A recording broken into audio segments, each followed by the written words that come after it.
Hey, I'm Justin, and welcome to the Diabetic Podcast. On here, I talk all things diabetes tech, news, management, and beyond with industry leaders, educators, and those living with diabetes.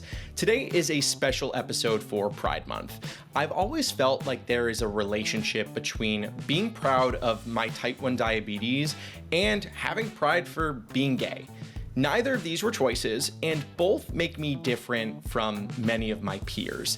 And I thought that was an important discussion to have. To discuss the relationship of the two and how people can show their diabetes pride and support for others, I spoke with Alicia Downs. Alicia is a registered nurse and certified diabetes care and education specialist. After 6 years of misdiagnosis, she was diagnosed as type 1.5 LADA. Same as me. She was 26 years old at the time and found a passion for helping people find their empowerment with diabetes management. Before we get into that, I want to also let you know that I'm raising money for the Trevor Project, an organization that provides services to the LGBTQ community. I've thrown a link to that fundraiser in the description. Also, I am going to the ADA's scientific sessions this week, and I'm reporting all of the big diabetes news, announcements, and technology from the event. So keep an eye out for all of this content on my YouTube channel and my socials. Plus, next week's episode of the podcast will be all about the ADA's announcements. Keep in mind that anything you hear on today's podcast or any of my other social media or YouTube channel is not medical advice. Always consult with your physician before making changes to your healthcare. All right, let's get into the discussion. Alicia, thank you so much for coming on the show today. I'm really excited to talk about this topic with you because I know both you and I have been on these journeys together, and I'm really excited to talk about this for Pride Month. So thanks for coming. Thanks for having me, Justin. I'm always excited to tag in with our community, my LGBT community, my diabetes community, any community. Yeah. So first I want to start with diabetes pride. To you, what is diabetes pride? For me, diabetes pride is living your best life, living life to the fullest, living life with no restrictions put on you by anyone else. So living life really on your terms, beautifully, visibly, openly, so that other people can connect with you. And so that's going to look a little different for everybody. For some people, it's big and loud. And for some people, it's small and quiet and very kind of one-on-one. But it's just life on your terms and that visibility. Yeah, that kind of almost covered my next question, which is like, how do you show your pride, your diabetes pride? And like, I think one way that I do that is when I go out, I try to almost in some ways flaunt my technology or, have my CGM or pump in certain areas of my body and not being afraid of wearing like a tank top and really showing it off, and maybe even dressing it up with, like I have a sticker on right now, this like little gay flag on it that I love, like I'm excited to wear for Pride Month. And I want people to ask about it because I am proud of who I am and where I've come, and I want to educate other people. And I think the more proud I am, the more proud people are of me, and also possibly the more proud other people could be about their diabetes, kind of spreading that pride. How else do you think that people could show their diabetes pride? Yeah, I mean, I'm with you. I am a natural born 11. So like I'm a freak flag waver by nature, but not everybody is. And so really being aware of that and being kind of open and supportive of everybody is really important. A lot of people that I love, the people that I admire, are the people who show their pride really by just living really in a healthy way. Maybe not, they don't have the sub-6 A1C, 95% in range or all that, but they just live like with a balance and a peace and a self-assurance and empowerment in their diabetes management. And then they're just open they're open to the conversation. They're open to helping others. They're open to maybe being an advocate for someone else or connecting someone with their needs on that one-on-one level. So it's that like that quiet, still quiet pride that is also really strong, because that's like, there's the big loud pride that's going to like draw crowds to a community and crowds of awareness. And then there's that still quiet pride that's like the glue that really bonds people together. And that's also really important. And everywhere in between, you know, some people really get into connecting with legislators and their Congress people through writing or through meetings or town hall meetings, and they really activate their power that way. Some people are really engaged with research and supporting research and taking part in clinical trials and that kind of thing. So it's really just like finding what in you resonates with your experience and where you have that skill set. And then just, again, making that, giving that power, giving that openness, making it visible and accessible to others. That's what pride is. You know, I love that. And you know what I think is also something that a lot of listeners may be wondering, a lot of parents, is how can parents create an environment for their children where they can feel pride about their diabetes? Because a lot of kids are very uncomfortable, and I know a lot of parents worry about being too overbearing. But I would love to hear your thoughts on that. This is tough. I mean, I'm a person with diabetes. In my family, I'm the one with diabetes, but I'm also a mom.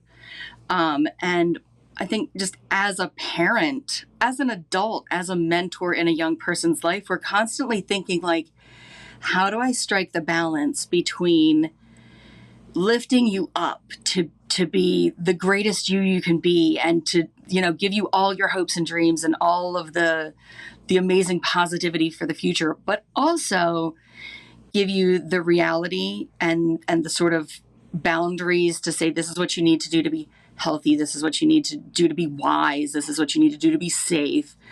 And that's really tough, you know, because like I want my kid to believe he's Superman, but I also don't want him jumping off the garage. So it's like finding that balance. Like, so as a parent, you want your kid to know you live life without bounds. Diabetes is a feature of you, just like your hair color, just like your last name.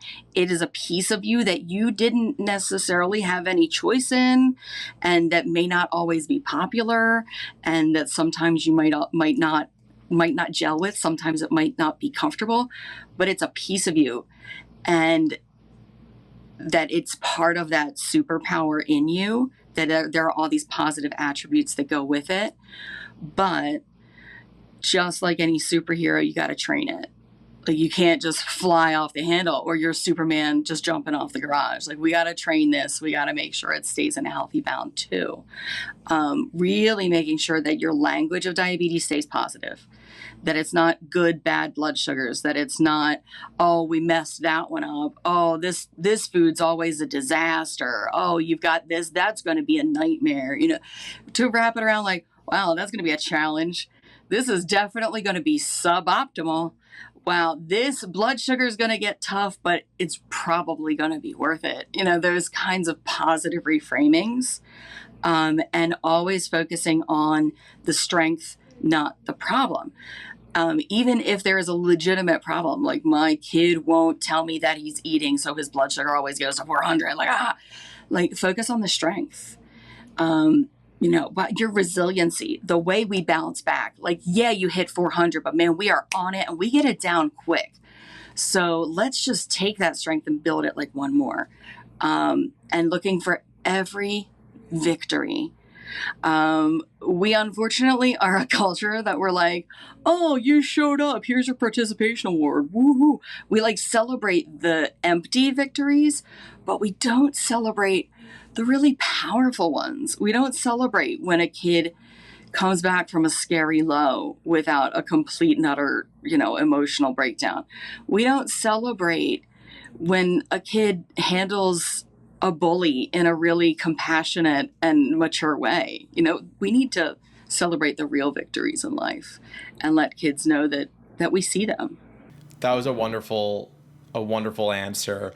And so now I kind of want to get into the relationship between diabetes and being part of the LGBTQ community, in the sense of everything from like coming out and being open and being proud. So in many ways, I think me going through the coming out experience back when I was 16 has made me such a stronger person, because I really just had to come out of the shell and present myself to everyone I loved and hope for acceptance. And in many ways, I received that. Not everyone's so lucky, but even just that fear and overcoming that fear and obstacle and coming out made me a stronger person.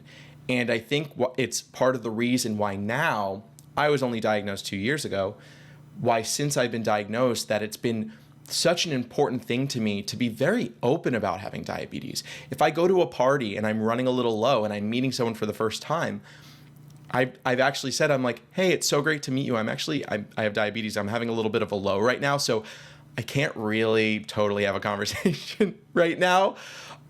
It makes me feel more comfortable to say that.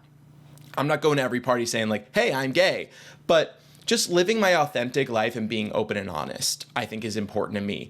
What would you say you think are kind of the similarities between the two in that way? Yeah. I think, like you said, the resiliency, it's one of the things I love. I always say, like, people with type 1, like, you either learn to bounce or you don't make it. Like, you really do. You learn to take a bounce in life. And so then when life throws us other things that would have otherwise knocked someone else down, or at least knocked them down for a while, people with type 1, we kind of just weather it better. We're just kind of like, oh, yeah, that happens. That's kind of how life rolls. Like, have you not learned that? We're looking at our peers like, really? That's not how, like, just Tuesdays go for you? And I think going through that struggle as a person with, whether it's your sexuality or your gender or your, anything about your identity. Again, diabetes is part of our identity. It touches every single part of our life. So it really does become part of our identity. It's not like I have plantar fasciitis, but I don't like identify as a person with plantar fasciitis. I identify as a person with diabetes because it touches so much. But there's that struggle of, who am I?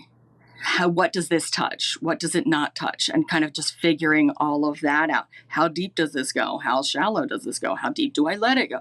There are so many questions that we have to ask of ourselves and get real within ourselves before we even make that journey of getting real with other people, that it can lead to a real comfort in self-examination, in just looking and kind of getting honest with ourselves and other stuff too, that can be really so, so healthy. Because when you realize that most people go their entire lives just assuming that they are who they've always been told that they are, and they fit the Levi's ad, and so they just roll with it.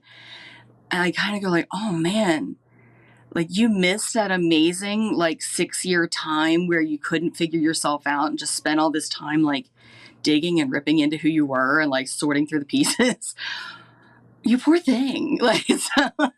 So there's a deep gift in there too. And diabetes, there's such a gift in what I've learned in there, and getting to decide who I am and take an active role in that, not just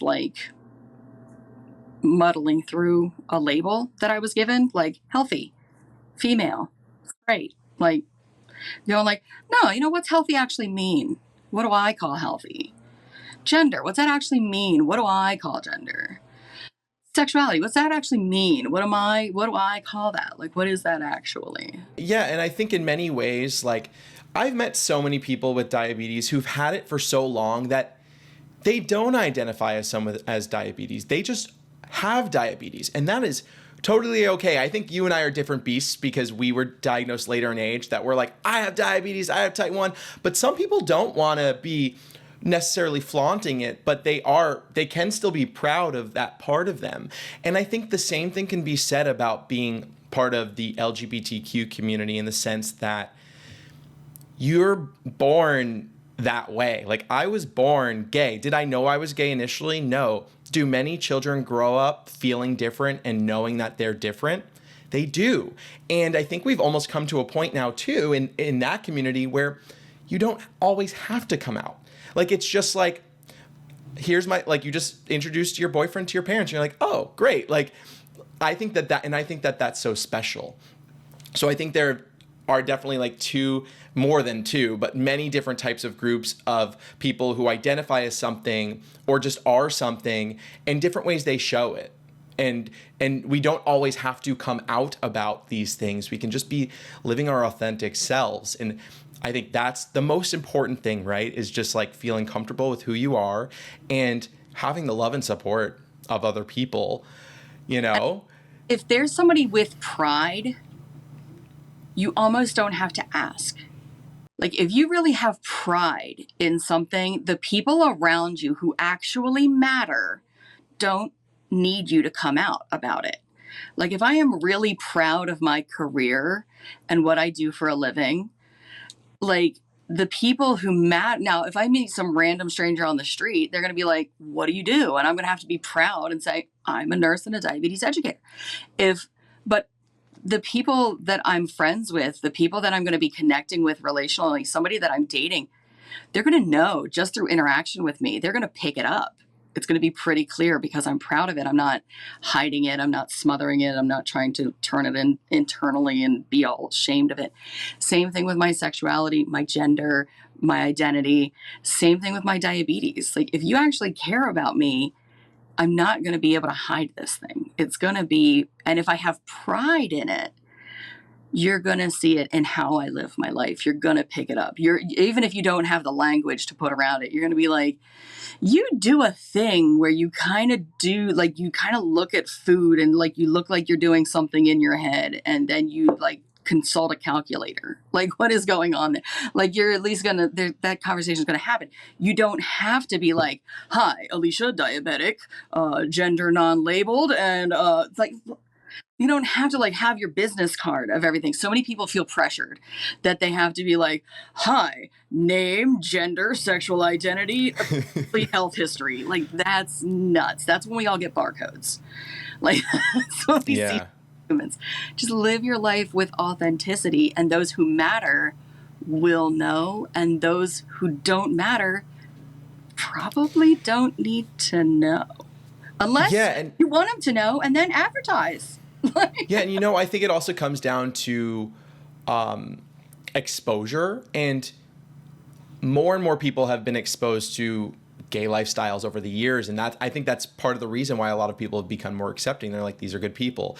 And while we don't need acceptance as people with diabetes, more exposure of what diabetes is, and which is my goal of educating people with and without it, is better for the community, because then maybe there don't need to be those questions, but there could just be like, oh, are you pre-bolus? Like, oh, pre-bolus for that. Like, like I have friends that go up to people with CGMs on and say like, oh, hey, like my friend has diabetes too. Like, I love that you're showing it off, like things like that, rather than it being like, what is that? Like, more being like, oh yeah, girl, like good for you.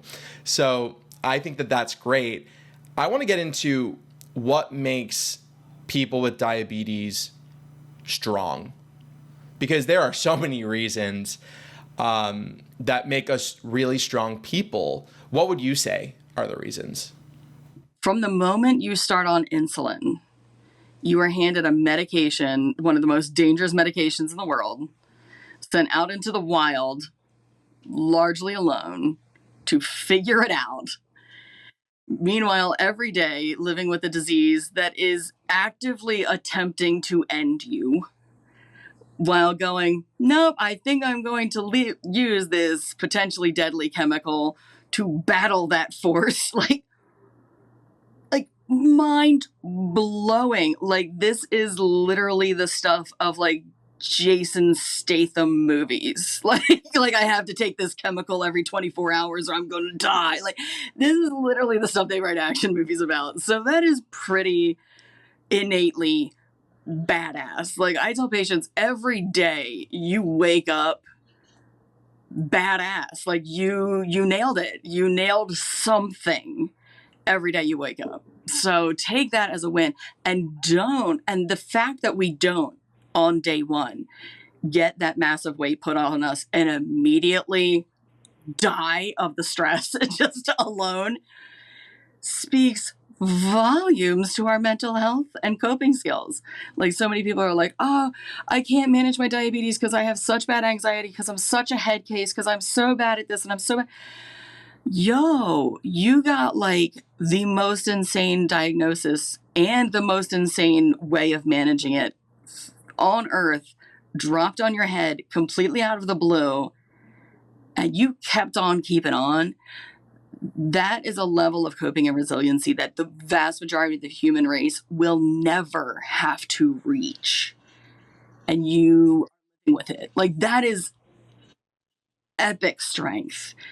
And again, we just don't recognize it. I think because the fear of the medical establishment is like, if we make people aware of this, they're going to freak out and start like jumping off bridges. But it's like, no, like if we're not really aware of that, we also can't really reap the full strength of it.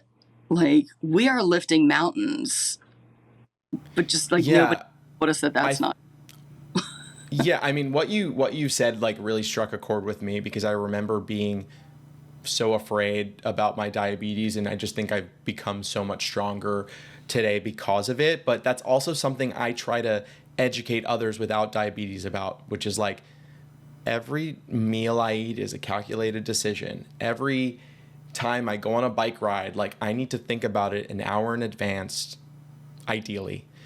And anyone I hang out with, all the people close to me, kind of have like a really good sense of like my daily thought process that goes into it, and they realize like I have this second job, and they know what it's like when I'm low, when I'm high, and I try to communicate that as much as I can, because I need people to understand, and I think they see how strong I am, and I also put content out that shows all these calculated decisions we make, and I notice a lot of people share them and say, this is what my life is like.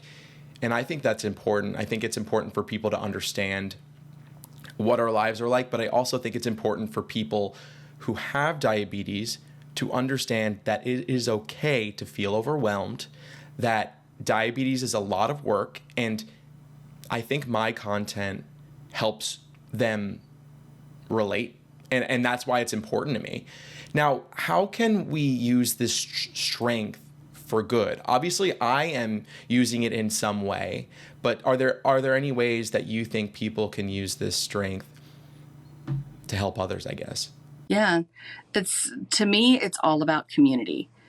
We're not built to be isolated creatures going through any struggle alone. And diabetes is a struggle. It is a marathon. It is a very, very long run. And anyone who does any kind of endurance activity will tell you, if you do it solo, you're gonna fail. But if you do it in a group and you have a group strategy, you have somebody who sets the pace, you have somebody who's really good at keeping up the back end, and you switch off who's taking the headwind and things like that, you're gonna make it a lot farther, a lot better, and you're gonna win that race. So, whether you're the person who goes and starts groups, or whether you're the person who just, hops into social media groups and encourages people,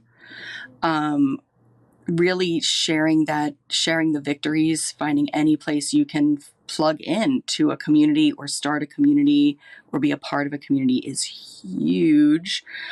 Even if you think like, that's not me, I'm not a community person, I'm very much an indoor cat and an introverted person. There are pen pal programs where you can literally just like send a card to a random person saying, you did great today. And you can be an amazing, uplifting moment in someone's life. And then that feeds back to you. And then you go like, huh, look at that. I'm an amazing, uplifting moment in someone's life. And then that's an uplifting moment in your life. And it cycles. And then, finding ways to share that with your non-diabetes community too. Take that strength, take that everything that diabetes has taught you, and share it outside. Like you said, let those who don't know diabetes in on your world. You're not an army of one. It takes a village, and we're all children.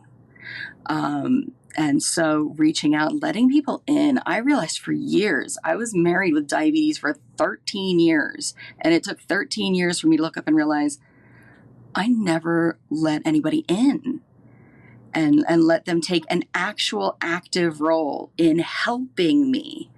And to have people that you claim to love and not let them help you in a massive part of your life, like that's brutal.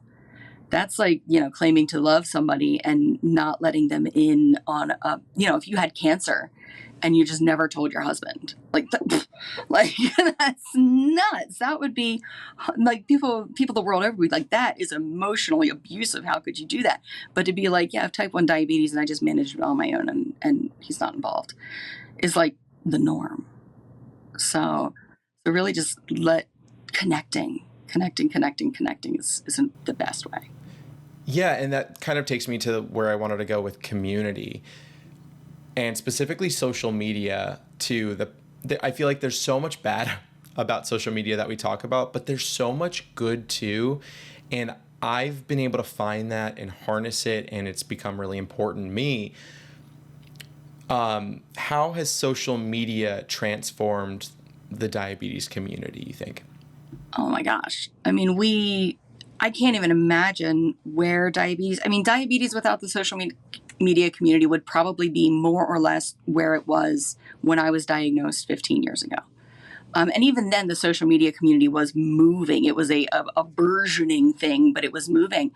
We had basic pumps. Our CGMs were pretty much useless. We had not had a new medication innovation of any kind for well over 20 years in the type 1 sphere. And even the type 2 sphere was moving at the speed of slightly thawed molasses. So it wasn't really much. It was people coming together and educating one another. I never learned what I needed to know about diabetes from clinicians. I learned it from chat rooms back in the day, and we would tell each other, hey, you got to go read this book. Oh, you're having that problem. You got to talk to this person. He knows everything about that. And then we started talking to each other about, hey, I think this CGM sucks. And somebody else went, yeah, I think so too. And they went, really? I'm a programmer. I do apps. And the other one said, really? I work in biotech. And they went, and the next thing you know, you've got Night Scout. And then somebody comes along and goes, man, I have this pump that sucks. It seems like I should be able to make it work better. And now you've got a DIY loop. And then you've got the actual manufacturers that look at it and go, holy crap, we better step up our game, Yep. Literally, like, people on social media get together and change the face of diabetes management. And then, like, on the social side, I mean, diabetes used to be, if you were diagnosed as a kid and you were lucky enough to go to D camp 1 week a year, you got to talk to somebody else with type 1 diabetes. Like, now it's like you don't have to be alone. Like, yeah, we make up 1% of the population, but we make 100% of the Beyond Type 1 website. We make 100% of the Juicebox podcast follow, we make 100% of the Diabetic followers, when you make up 100% of the community, boy, all of a sudden you've got power and you've got positivity rolling and you've got change and you've got so much just power. It's like magical to think about that, what it did. Like, and I just took whatever they were handed for like 40, 50 years. And then we've shown up on the scene like in the last 15 and we're like, no, we want more medicine, more technology. And if you don't give it to us, we're going to go in our garage. Exactly. And I feel like, I actually did cover the DIY loop, like origin story, which was fascinating a few episodes ago. And it really just shows like the power of community has been around for a while in different forms. They were chatting on different types of chat rooms, and now social media has just maybe even blown up the ability to communicate and connect with other people. And I highly encourage people to harness social media for all the good. Look into different hashtags like diabetes, type 2, type 1, hashtag, all these things, and you'll be able to find users and people with different thoughts and opinions on these things. And that's also how a lot of people have found my content. And I just think it's incredible. And also our community really has made things happen. Like with DIY Loop, we've pushed the pharmaceutical companies to make better products. As of today, Omnipod just announced that they're coming out with their iOS app for their pump. It just happened today. And the fact that it's with the FDA, I believe, they've sent it in. That may have not existed if DIY Loop didn't exist. A lot of these things. So I give so much credit to our community and the strength and power that we have. I mean, we got rings in place to, reduce the power of pharmacy benefits managers and set caps on insulin prices. That is major. That is going to save lives because of community coming together. That wasn't legislators. They didn't do any of that. It wasn't politicians that did any of that. It was people with diabetes coming together with a loud voice, because we all came together via social media and via these organizations that we've all joined to make a community.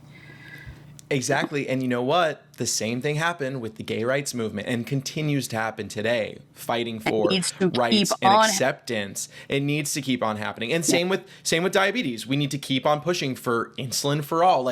These fights are never over, because as soon as you kind of let go, then the other side kind of pushes back in their own way. So you really can't let go. You need to kind of just keep being proud and showing your pride and spreading love and understanding and education, right? What they giveth, they will try to taketh away, right? So we saw all this movement in LGBTQ plus rights, and we celebrated it, and there was pride and there was freedom and there was a euphoria and a weightlifting. But then the minute people sit back, the minute we sit back and go, oh, well, things have changed. What has changed can change. So whether it's your pride of identity, whether it's your pride of identity as a person with diabetes, that pride has to continue to grow, has to continue to be a present, active force. Or what has changed will change again. There is nothing keeping any of these pharmaceuticals companies and insurance companies from just building a new thing and just not calling it a PBM, or just coming out with new designer insulins and changing half a molecule. So we have to keep our eyes open. The price of liberty is eternal vigilance.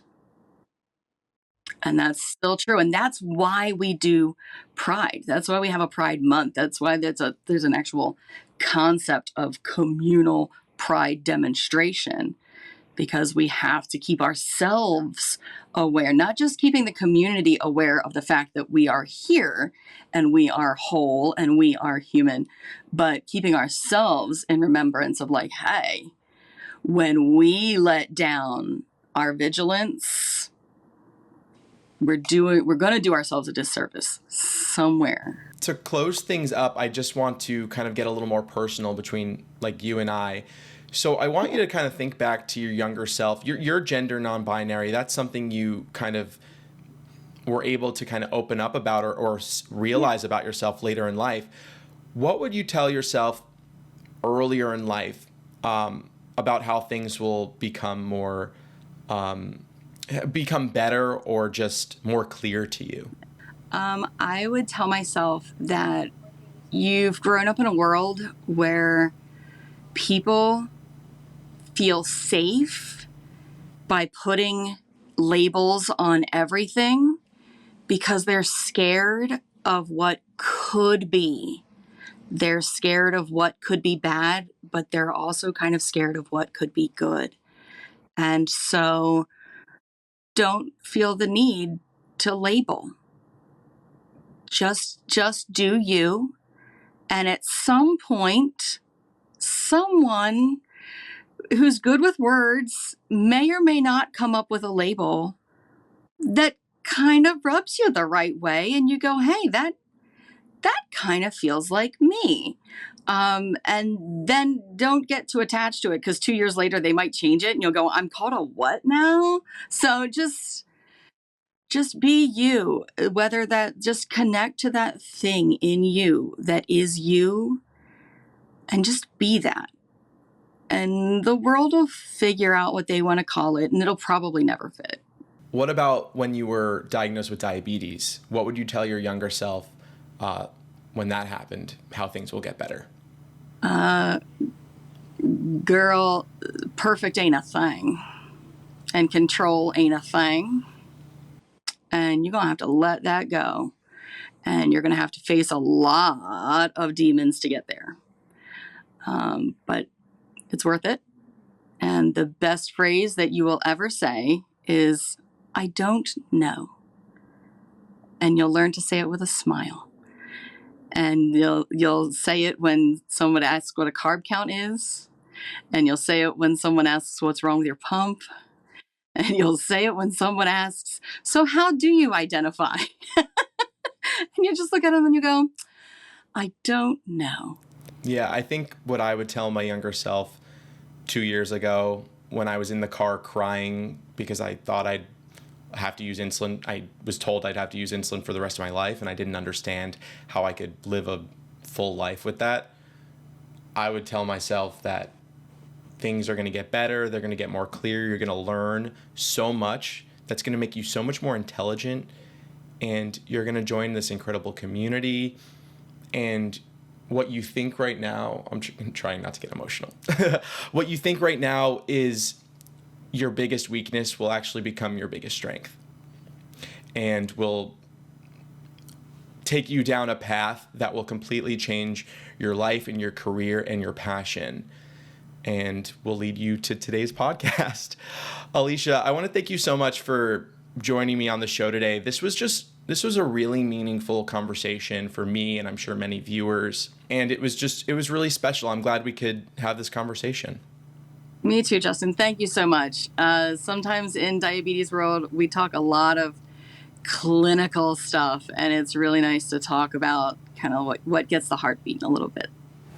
I hope you enjoyed today's episode. Next week's episode will cover some of ADA's biggest announcements, so stay tuned for that. I've got a bunch of interviews lined up with Dexcom's CEO. I'm speaking to Medtronic about the InPen, and hopefully talking to Freestyle Libre and Beta Bionics as well. New episodes of this podcast release every Monday on podcast platforms, plus on YouTube in video form, and I've got videos coming out on YouTube every Friday, as well as social media basically daily. Until next time, I'm Justin, and I'll tech you later.